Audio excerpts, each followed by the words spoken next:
12장 18절부터 27절까지 말씀을 봉독합니다.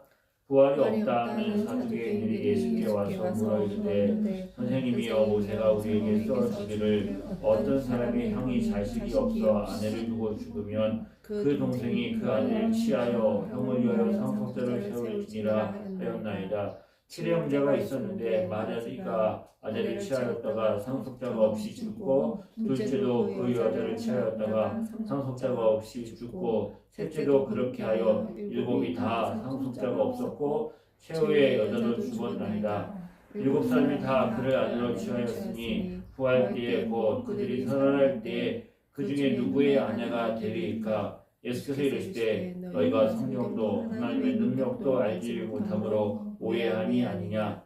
사람이 죽은 자 가운데서 살아날 때에는 장가도 아니가고 시집도 아니가고 하늘에 있는 천사들과 같으니라. 죽은 자가 살아난다는 것을 말하는데 너희가 모세의 책 중에 가시떨기에 관한 글을 하나님께서 모세에 이르시되 나는 아브라함의 하나님이요 이삭의 하나님이요 야곱의 하나님이로다 하신 말씀을 읽어보지 못하였느냐. 하나님은 죽은 자의 하나님이 아니요 산 자의 하나님이시라. 너희가 크게 오해하였도다 하시니라. 아멘. 오늘 본문에 사두개인이 등장합니다. 사두개인은 당시에 율법에 의하면 야곱의 12아들 중에서 4지파의 아들, 그 중에서도 아론의 후손만이 제사장이 될 수 있었습니다. 그런데 로마는 유대를 점령하고 난 다음에 자신들의 말을 잘 듣는 사람을 제사장으로 임명합니다. 로마는 신앙 공동체인 유대인들 중심의 성전이 있었고 그 성전에는 제사를 집례하는 제사장과 그것을 돕는 제사장 무리들이 그 신앙 공동체에서 너무나 중요한데 그 신앙 공동체의 핵심인 사람들을 자기 사랑으로 심는 것, 자기 편으로 삼는 것이 너무나 중요하다는 것을 알았습니다. 예수님 당시에 제사장은 가야바와 안나스였습니다. 그들은 아론의 지파가 아니었음에도 불구하고 로마 권력을 힘입어서 제사장이 되었습니다. 그리고 그 무리에 자신을 따르는 사람들이 있었는데 그들의 사두개인들, 제사장 무리였습니다. 그런데 오늘 본문에 보면 이 사두개인들이 뭘 주장합니까? 부활이 없다고 주장합니다. 제사장 무리였습니다. 성전에서 예배를 집례합니다. 율법에 따라서 예배를 집례하는데 그들의 생각의 중심에는 뭐가 있다고요? 부활이 없다. 이것이 그들이 가지고 있는 중요한 생각이었습니다.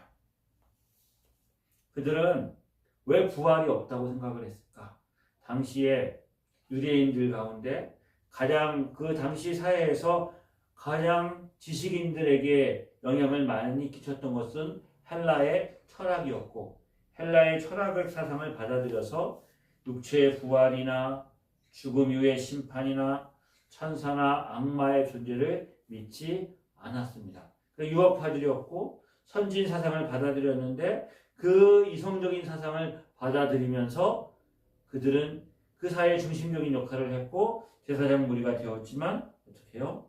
부활을 믿지 않는 것입니다. 그들 로마의 권력을 이용해서 자신들의 권리를 주장하고 세속적인 가치를 추구합니다. 로마가 제사장을 임명할 때 어떤 사람을 임명할까요? 자기 말을 잘 듣는 사람. 그러면 그 사람이 한두 명이었을까요? 여러 사람들이 있었겠죠. 후보군들 중에서.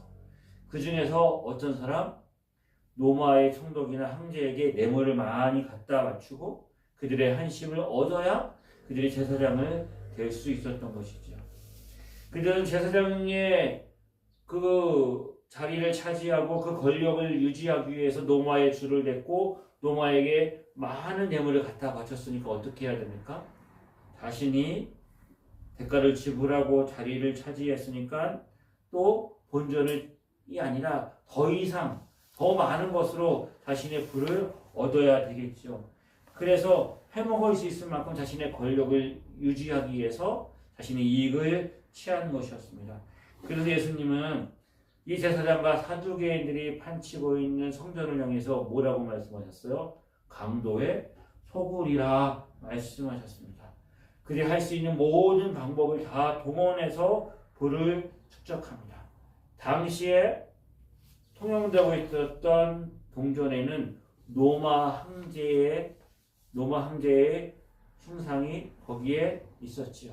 그 노마 황제가 새겨져 있는 동전을 가지고 성전에 나와서 헌금을 하는 것은 우상의 형상이 있는데 어떻게 이렇게 부정한 돈으로 하나님 앞에 헌금할 수 있겠느냐. 그래가지고 성전에 드릴 수 있는 냅돈이라고 아무 형상도 없는 동전을 만들었습니다. 그럼 뭘 해야 돼요? 환전을 해야 되죠. 돈을 바꿔줘야 돼요. 근데 이 돈을 바꾸면서 많은 이익을 취했습니다. 부활을 믿지 않으니까 이 땅에서 잘 먹고 잘 사는 게 중요하겠죠. 그 성전을 강도의 소굴로 만들어 놔가지고 자신의 부를 위해서, 자신의 그 세속적인 부를, 명예를 유지하고 축적하는 것에 그들의 마음이 가 있었던 것이죠. 근데 예수님은 뭘 말씀하십니까? 복음을 전하시죠. 부활과 영생의 복음을 전하십니다.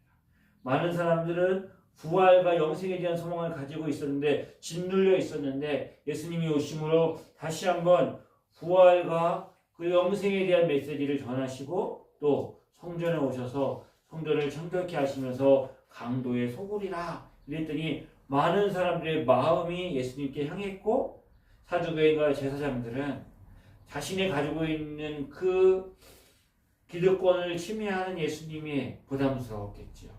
그래서 예수님을 찾아옵니다. 사두개인들이 제사장이었어요. 제사를 집례합니다. 뭘 중심으로? 그 제사를 집례할 때는 성경을 중심으로 해야 되겠죠. 그래서 그들은 성경, 구약 성경 39권 중에서 다 믿지 않고 모세오경만 받아들입니다. 자, 모세오경에는 부활도 내세에 대한 언급도 없었어요. 모세오경을 왜 받아들였을까요? 왜냐하면 그 모세오경에는 그들이 제사를 집례할 때 어떻게 해야 되는지 그 근거가 모세오경, 특히 내기를 중심으로 있었기 때문에 그것만을 받아들입니다. 그걸 다 받아들이는 것도 아니에요. 다 받아들인다면 자신들은 제사장이 될 자격이 없어요. 왜요? 아론의 자손이 아니기 때문에. 근데 그건 중요하지가 않아요. 근데 뭐가 중요합니까? 자신의 이익과 관계되는 것만 중요해요. 오늘 우리가 불렀던 찬양 중에서 예수님은 흠과 점이 없는 온전한 제물이셨잖아요. 성경에 보면 하나님 앞에 나와서 제사를 드리는데 제물을 가지고 와야 돼요. 양이나 소나 염소나 비둘기나. 그런데 중요한 자격이 있죠. 뭐가 없어야 돼요? 흠과 점이 있으면 안 돼요. 절거나 병들거나 눈이 멀거나 이런 건 제물로 드릴 수가 없어요. 그런데 그 제물을 자신이 잘 집에서 키우고 양육하고 그래가지고 제사를 드리기 위해서 예루살렘에 와도 뭔가 흠 같은 걸 잡으려고 하면 털어서 먼지 안 나는 사람 없다고 뭔가 꼬투리를 잡으면 자격이 없는 거야. 탈락. 먼 길을 걸어서 제사를 드리러 왔는데 제물이 탈락되면 어떻게 해요? 다시 제물을 구해야 되는데 어디서 구해야 돼요? 다른 데서 구해와도 또 탈락하면은 그거는 아무 소용이 없잖아요. 그런데 제사장이 그 무리들이 정해 놓은 지정 판매 장소가 있는 거예요. 제물을 판매하는 곳에 있어요. 거기 가면 제물을 파는데 거기가 있는 제물에 흠과 점이 없겠어요? 부족한 것 투성이겠죠? 하지만 그곳에서 산 것을 입증하면 통과한 거예요. 값비싸게 제물 빚을 지불하고 사와야 되는 것이죠. 많은 이익을 얻을 수가 있었어요. 부활이 없습니다. 여러분의 생애가 지금 생애로 끝이에요. 어떻게 살든지 이 생이 끝이고 다음 생은 없어요. 그런 사람들은 어떻게 생각할까요? 이 땅을 어떻게 살아갈까요? 죽으면 끝이에요. 영원한 삶이 없어요. 이 땅의 삶이 끝이고 죽음 다음에 심판도 없어요. 그러면 어떻게 해서든지 수단과 방법을 가리지 않고 이 땅에서 잘 먹고 잘 사는 게 중요하지 않겠어요? 어쨌든지 이 땅에서 내가 잘 먹고 잘 살기 위해서 그들은 성전을 강도의 소굴로 만들어 버립니다. 그래서 예수님에게 그들이 찾아오지요. 자신들이 생각하는 부활이 없다. 부활이 있으면 이런 곤란한 일이 생길 텐데 그걸 어떻게 해결합니까? 당시에 율법이나 관습에 의하면 형이 아내를 취해서 살다가 자식을 낳지 못해서 죽었어요. 그러면 그 아내가 홀로 남잖아요. 그 형이 그 가문을 이어가야 되는데 그럼 어떻게 해야 돼요? 둘째가 형수를 아내로 취합니다. 근데 둘째가 또 죽어요? 그럼 셋째가 취하요? 근데 그 집에 7 형제가 있었는데 7이 다 그 형수를 취했지만 상속자가 없이 자식이 없이 죽었다는 거예요. 그 형수도 죽었어요. 나중에 이제 부활합니다. 그럼 상목을 하겠지요. 7명의 그 형제와 그 아내가 만나는 거예요. 다 자신의 아내였던 거예요. 다 자신의 7 형제가 남편인 거예요. 그럼 어떻게 되느냐라고 묻는 거예요. 자, 실제로 그러면 곤란하겠지요. 그 아내가 7명의 남편을 다 자기의 남편이라고 한다는 것이 얼마나 곤란한 일이 벌어지겠어요. 예수님이 말씀하시지요. 24절에 보면 예수께서 이르시되 너희가 성경도 하나님의 능력도 알지 못함으로 오해한다는 거야. 성경도 모르고 하나님의 능력도 모른다. 우리 인생 살아가면서 성경도 몰라요. 하나님의 능력도 몰라요. 하나님이 살아계시고 하나님 우리 기도를 들으시고 하나님 우리의 삶을 선하게 인도하시고 하나님 우리 필요를 채워주시고 죄와 사망과 악에서 우리를 보호하여 주시고 기타 뭐가 필요한 거예요? 하나님의 능력으로 인도하신다.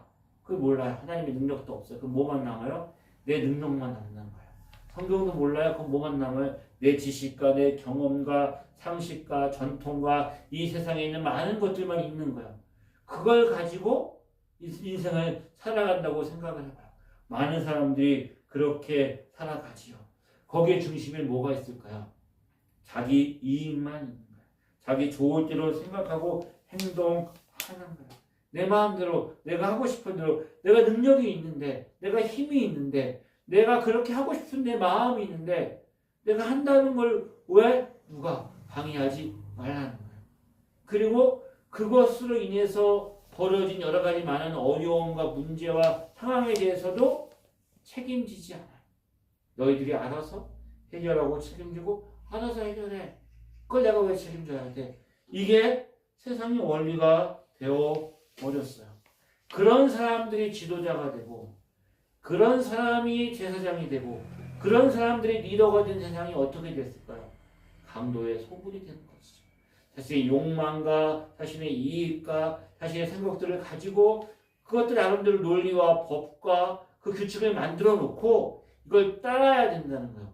자신들이 만들어 놓은 법과 규칙과 원리를 정해놓고 남은 사람들이 그 속에서 그것을 따라서 살아가야 한다는 거예요. 강도가 뭡니까? 강도는 자신의 이익을 위해서 다른 사람의 재물을, 재산을 빼앗는 거죠. 빼앗아가는 사람이 강도인 거예요. 예수를 믿는다고 말하죠. 우리의 삶에 성경도 모르고 하나님의 능력도 모르면 우리가 뭐가 된다는 거예요? 강도가 된다는 거예요. 우리가 손을 들고 다른 사람의 지갑을 털고 다른 사람의 재산을 빼앗아가고 그렇게 하지 않아요. 강도의 소굴이 아니라 주님 성전이 뭐라고 말씀하셨어요? 성전은 강도의 소굴이 아니라 만민이 하나님 앞에 기도하는 기도의 집이다. 기도라는 게 뭐예요? 하나님 말씀 붙들고 성경 붙들고 하나님의 능력을 의지하고 하나님께 나가는 거잖아요.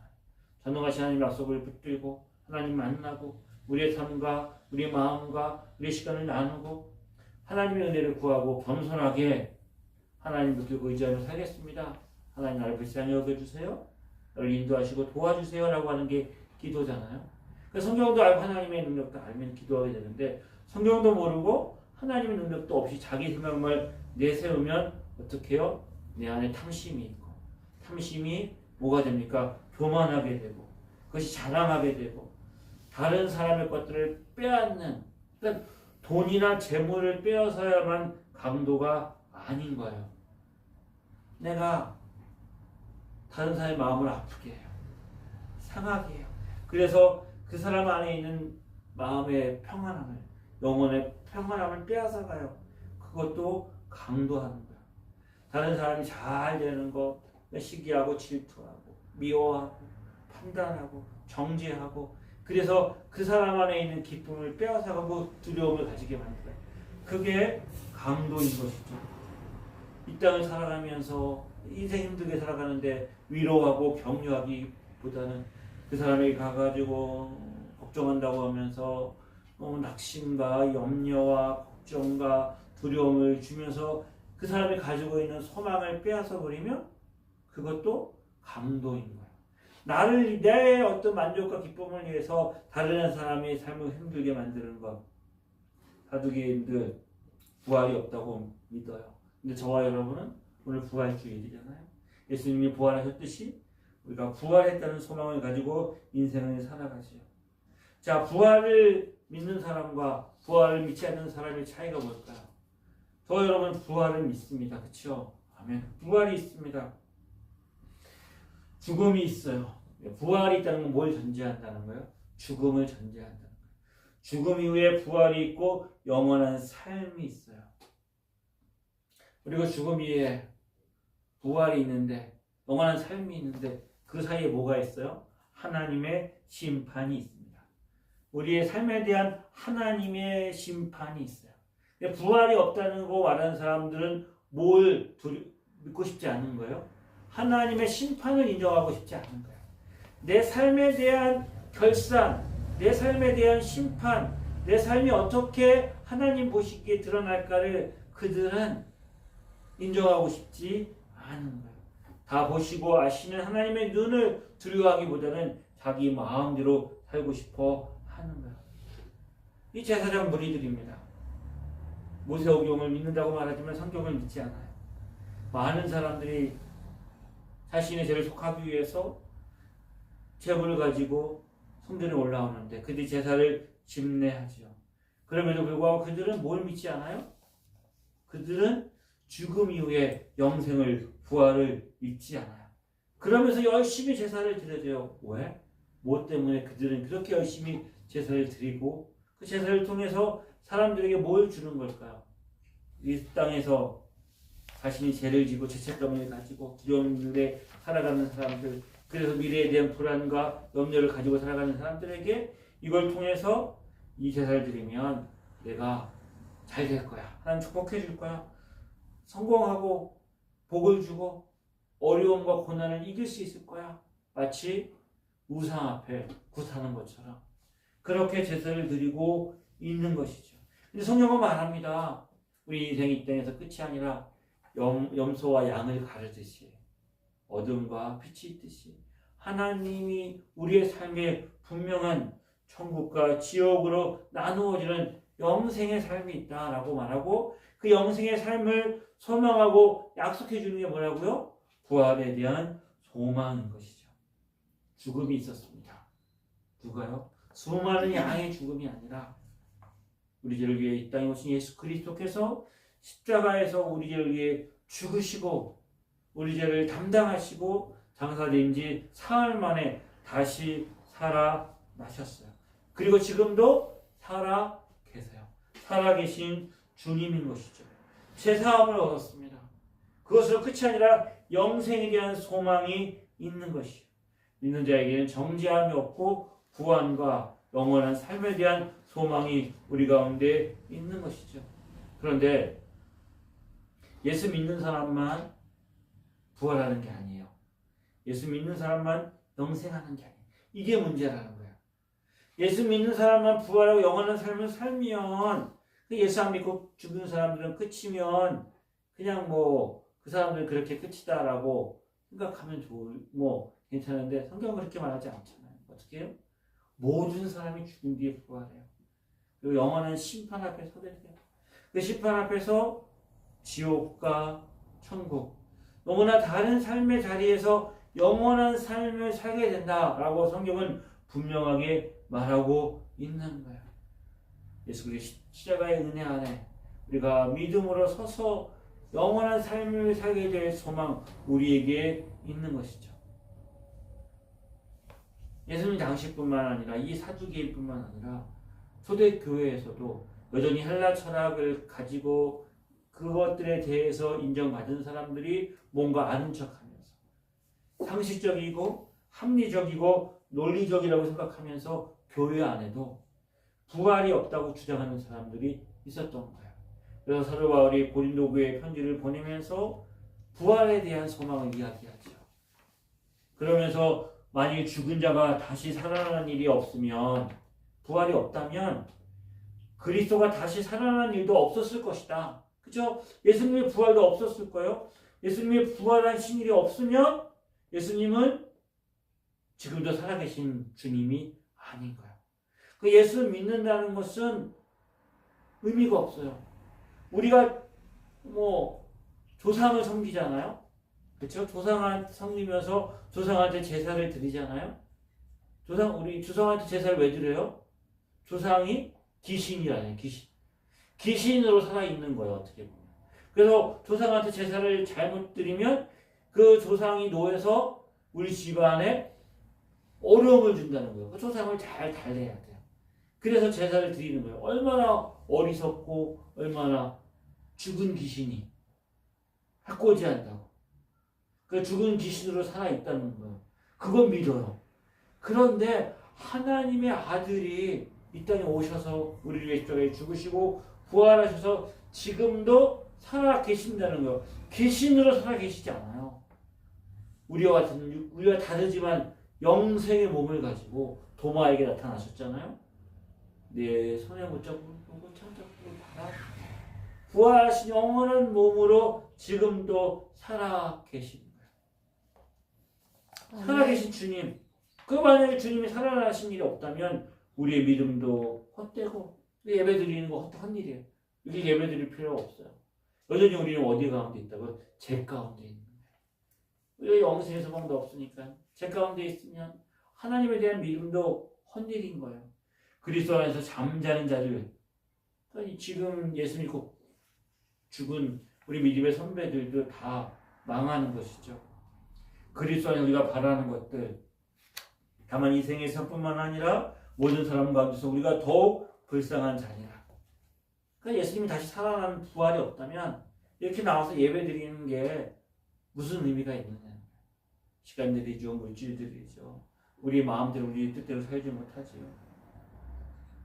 그러나 이제 그리스도께서 죽은 자 가운데서 다시 살아나사 잠자는 자들의 첫 열매가 되셨다는 것. 우리가 부르는 찬송가 161장의 후렴이 이렇잖아요. 구주에서 부활하셔서 사망 권세 이기셨어요. 죄의 삭은 사망이었고, 그래서 사망 권세 이기심으로 죄가 용서함 받고 영원한 소망, 그리고 구주에서 부활하사 처음 열매 되셨어요. 무화과가 첫 열매가 열려요. 첫 열매는 먹지도 잘 못하고 상품 가치가 없어요. 다 따버리는 거예요. 그래야 다음 열매가 풍성하게 열리는 거예요. 그러니까 첫 열매가 없다는 거는 뭐가 없다는 거예요? 다음 무화과의 수확이 없다는 거예요. 첫 열매가 있다는 것은 다음 열매가 있다는 거예요. 예수 그리스도께서 부활의 첫 열매가 되셨다는 것은 예수 그리스도가 부활하신 것처럼 우리도 그리스도와 더불어 부활하셔서 영원한 삶을 산다는 거예요. 구주에서 부활하셔서 영광주로 오시는 거예요. 살아계신 주님이 우리를 위해 다시 오시는 거예요. 아멘. 이게 부활의 소망인 거예요. 그래서 믿음의 성도들은 부활을 믿었고, 부활을 뿐만 아니라 부활이 오기 전에 우리 안에 있는 고난, 십자가의 고난을 그들이 넉넉히 부활의 소망을 가지고 이기며 감당했다는 거예요. 어떻게 해서든지 죽은 자 가운데서 부활에 이르려 하노니, 부활의 소망이 저와 여러분에게 있는 것이죠. 아멘. 우리 인생 부활의 소망을 가지고 이 땅을 살아가고 있는 거예요. 그래서 고난 뒤에, 십자가 뒤에 부활이 있는 것을 알기 때문에 이 땅에 우리가 십자가를 지고 살아가는 고난과 어려움이 있지만 넉넉히 이기며 승리할 수 있는 것이죠. 근데 이 부활의 능력은 우리가 죽고 난 다음에 살아날 때만 경험하는 게 아니라 이 땅을 살아가는 우리에게도 소망이 될 뿐만 아니라 어떤 어려움이 있지만 그 가운데서도 역사하는, 결코 절망으로 끝나지 않는, 결코 두려움에 사로잡혀 살아가는 삶이 아닌 소망을 우리 가운데 가져다 주는 것이죠. 성도의 삶에는 어떻다고요? 죽음 가운데서도 소망이 있어요. 이 땅을 살아가면서 저와 여러분이 어떤 아픔과 고난과 절망과 좌절과 실패가 있다고 할지라도 두려워하거나 낙심하지 않아야 되는 것은 죽음을 이기시고 승리하신 예수 그리스도를 믿는 부활의 소망이 우리 가운데 있기 때문인 것이죠. 아멘. 그 부활의 소망을 기억하는 저와 여러분 되어지기를 원합니다. 아멘. 그러면서 예수님이 그 부활이 없다고 주장하는 사두개인들에게 뭐라고 말해요? 우리 하나님은 죽은 자의 하나님이 아니고 산 자의 하나님이다. 죽은 자의 하나님이 아니고 산 자의 하나님이에요. 하나님 모세에게 나는 아브라함의 하나님이고 이삭의 하나님이고 야곱의 하나님이라 말씀하셨다는 거예요. 아브라함과 이삭과 야곱은 모세가 하나님을 만나기 수천 년 전에 이미 죽은 사람이에요. 그러니까 뭐라고 말씀하셔야 돼요? 나는 아브라함의 하나님이었고 이삭의 하나님이었고 야곱의 하나님이었었는데 지금 너의 하나님이야. 이렇게 말씀하는데, 그렇게 말씀해야 되는데 하나님 뭐라고 말씀하셨다고요? 나는 지금도 아브라함의 하나님이고 지금도 이삭의 하나님이고 지금도 야곱의 하나님이고 지금 너의 하나님이야. 그 하나님은 아브라함과 이삭과 야곱이 영원한 삶을 살고 있는 것을 전제하는, 죽은 사람이 아니라 그 영생의 삶의 그 부활의 소망을 가지고 살아있어서 지금도 우리와 함께하고 있다는 것들을 말씀하고 있다는 것이죠. 하나님은 죽은 자의 하나님뿐 아니라 산 자의 하나님이고 영원하신 하나님이십니다. 아멘. 이 부활의 날에 주님이 다시 오실 것에 대한 소망을 가지고 우리의 삶에 이미 하나님의 능력, 부활의 능력이 역사하고 있다는 것을 기억하시고 결코 죄의 싹신 사망의 어둠 속에서 좌절과 절망과 두려움과 의심과 불안 가운데 소망을 잃어버리고 살아가지 않는 믿음으로 승리하는 복된 삶을 살아가는 은혜가 저와 여러분에게 있기를 주의 이름으로 축복합니다. 아멘. 참 좋으신 하나님 아버지 감사합니다. 살아계신 주, 다시 오실 주님을 기대하며 소망하며 이 어렵고 힘들고 고난의 세월을 부활에 대한 소망을 가지고 넉넉히 승리하기를 원합니다. 하나님 우리와 함께 하시는 주를 찬양합니다. 다시 오실 부활의 주님께 영광 돌립니다. 예수님의 이름으로 기도드립니다. 아멘. 주 예수 그리스도의 은혜와 하나님 아버지의 크신 사랑하심과 성령님의 인도하심이 부활의 소망을 가지고 주님 오실 날을 기대하며 소망 가운데 믿음으로 살아가는 주의 자녀들 위해 지금부터 영원히 함께 하시기를 간절히 축원하옵나이다. 아멘.